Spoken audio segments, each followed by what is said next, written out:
উরু একটা দুইটা তিনটা চারটা পাঁচটা রইলেন এটা আলু গাছ উঠাইব নাকি? একটা আলু গাছ উঠালে ক্যান্টি করে দিব পালা রাখিয়া আগে মাথা ঠিক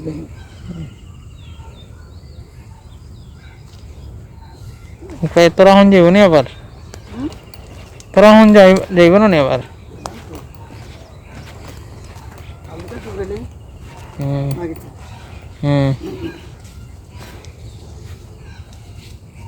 যাতে তো যাতে লামছে না বড়ইছে না না বড়ইছে না ভালো সহ আইন কেন আনতে খেতে উঠাইব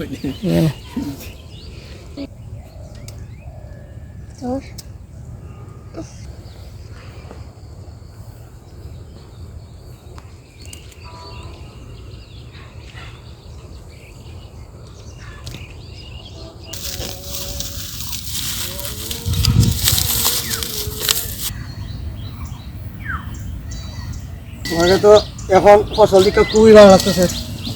আমরা তো পেঁয়াজের পাতাও বিক্রি করছি, জি আমি পাতা বিক্রি করছি আর এখনো তো আপনি মনে করেন যে পেঁয়াজগুলো আপনি বিক্রি করতে পারেন। ঠিক আছে, এই পেঁয়াজের পাতাগুলো নিজে বাসা খাওয়া দাওয়া করলেন, বিক্রি করলেন, যে পেঁয়াজগুলো হইলো। আমি লোক স্যারের পরামর্শে পেঁয়াজ করি। পেঁয়াজ করার পরে আল্লাহ রহমত আমি ভালো লাভবান। আমি পেঁয়াজের পাতা বিক্রি করছি। এখন আমার পেঁয়াজ দিয়েছে আল্লাহ যদি 50 টাকা রেট টাকাতে আমার 1 লাখ টাকা বিক্রি করব। খুব সুন্দর পেঁয়াজ দিয়েছে, সবাই দোয়া করবেন রেটটা যেন একটু ভালো হয়।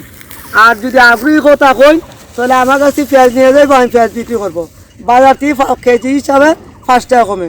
এই আমার যে সাংবাদিক আছে ওনারা দেখাইছে আমি আলু বলাইছি, আলুর পাশাপাশি ধনিয়া পাতা বলাইছি, ধনিয়া পাতা 7-7 বিক্রিও করে লাইছি।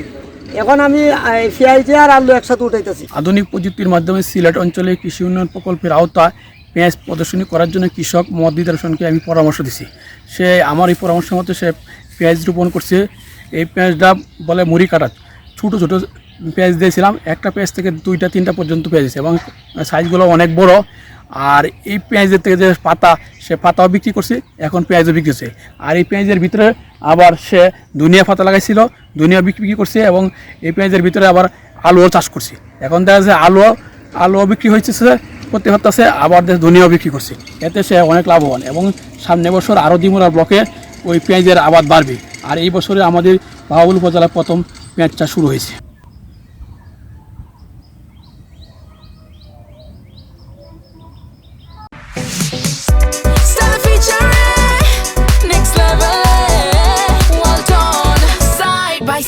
Fridge.